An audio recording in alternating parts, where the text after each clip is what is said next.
Vocês se orgulham de terem derrotado a cidade de Lodebar e se gabam dizendo: pela nossa própria força conquistamos Carnaim. Eles se gabavam, se alegravam por ter conquistado Lodebar. Você acha que Lodebar fosse uma terra sem pasto, uma terra de esquecimento, uma terra sem valor? Será que alguém iria se alegrar por conquistar um tipo de terra dessa?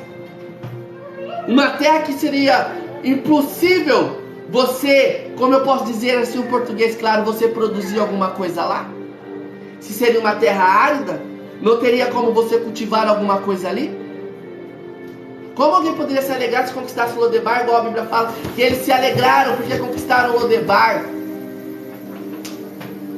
Se gabaram, nessa versão está se gabaram.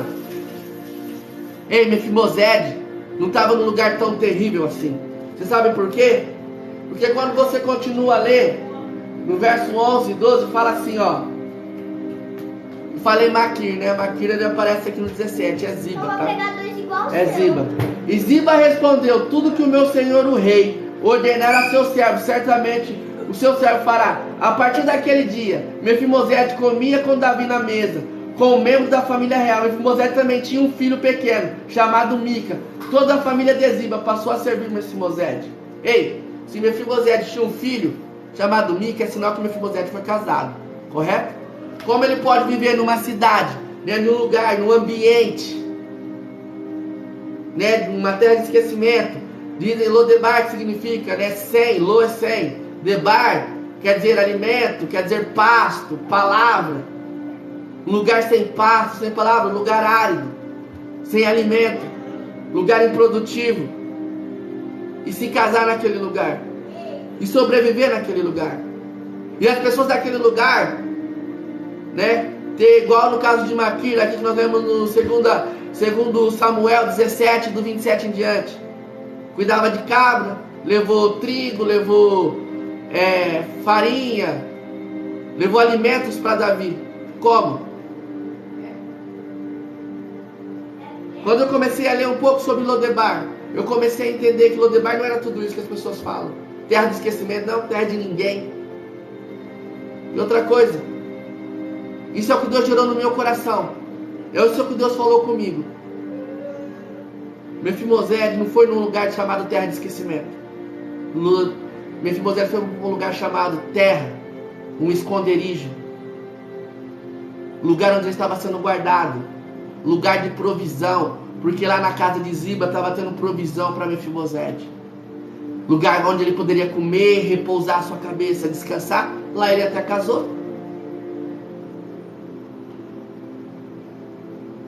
Eu disse que ia gerar um pouquinho de polêmica quando nós falamos sobre Lodebar. Nós vemos muitas pregações direcionando sobre terra de ninguém, terra do esquecimento. Mas quando eu olho a situação de Mefibosete, quando eu olho, vejo Maquir em 2 Samuel 17, 27 ao 29. Quando eu vejo em Amós as pessoas se comemorando, se gabando por ter conquistado Lodebar, eu entendo que Lodebar não era uma terra tão ruim assim. Eu entendo dessa forma. Lendo, buscando, eu comecei a entender que Lodebar não era um lugar não era um lugar de esquecimento, mas um lugar de provisão e de esconderijo, de para Mefibosete ser guardado. Por que eu estou falando isso, Fernando? Eu comecei logo no começo da live com um louvor chamado Improvável, que é o louvor que Deus gerou no nosso coração quando nos deu o café com os improváveis. Às vezes nós questionamos o lugar onde moramos, o lugar onde nós estamos, achando, né, que o lugar onde nós moramos ou nós estamos, né, ali morando, né, dependendo do local onde você mora, as pessoas julgam você por morar naquele determinado lugar. Naquele determinado local, sabe, onde as pessoas às vezes olham e falam assim, mas logo ali, né, como Natanael falou, né, pode vir alguma coisa boa de Nazaré? Nazaré era uma cidade sem importância. E Felipe disse para ele, vem e vê. O Salvador veio de lá. Entenda que eu quero dizer para você uma coisa. Às vezes as pessoas olham e te julgam pelo lugar onde você mora. Às vezes você mora, sabe, não mora num casarão, mora numa casa mais humilde. Às vezes você não mora num bairro top, Às vezes você mora numa favela, numa periferia, e as pessoas te julgam pelo lugar onde você mora. Às vezes por quem é sua família. Às vezes te julgam porque você tem alguma deficiência, ou por causa da sua cor, ou por causa do seu sotaque, a forma que você fala. Às vezes as pessoas te julgam e falam assim: calma aí, será que pode sair alguma coisa boa dali? Às vezes você mora em determinado lugar que as pessoas não valorizam tanto, mas é aquele lugar que Deus está te dando provisão, é aquele lugar que Deus está te guardando. É seus filhos. Não tem nem tempo para sua esposa, não tem nem tempo para seu marido. A vida é uma correria. Lar é diferente de você ter uma casa. Lar é um lugar onde você entra e ali você descansa. Ali onde você tem o seu aconchego. Ei, Mefibosete morava com Ziba, onde se tornou o lar dele. Ele saiu de um palácio e foi para a casa de Ziba, para ser guardado, para ter provisão ali. Ali ele foi guardado, ali ele foi alimentado, ali Deus guardou a vida dele. Entenda? Independente de onde você mora, Deus está guardando a sua vida. Independente da sua raça, a cor, se você possui alguma deficiência ou não, se você existe algum sotaque ou não. Entenda uma coisa: quem está te guardando é Deus. Quem está te guardando, quem está te protegendo é Deus. Se Mefibosete não tivesse ido para aquele lugar, para Lodebar, Mefibosete não ia nem contar a história. Aliás, só ia aparecer aqui que Mefibosete tinha acontecido igual com os outros, teria morrido. Quando nós lemos o 4, fala assim, ó: e quando Saul e Jonathan foram mortos em Israel, Mefibosete, filho de Jonathan, tinha 5 anos de idade. E ao chegar a notícia da morte de Saul e de Jonathan, a mulher que cuidava de Mefibosete o pegou, fugiu.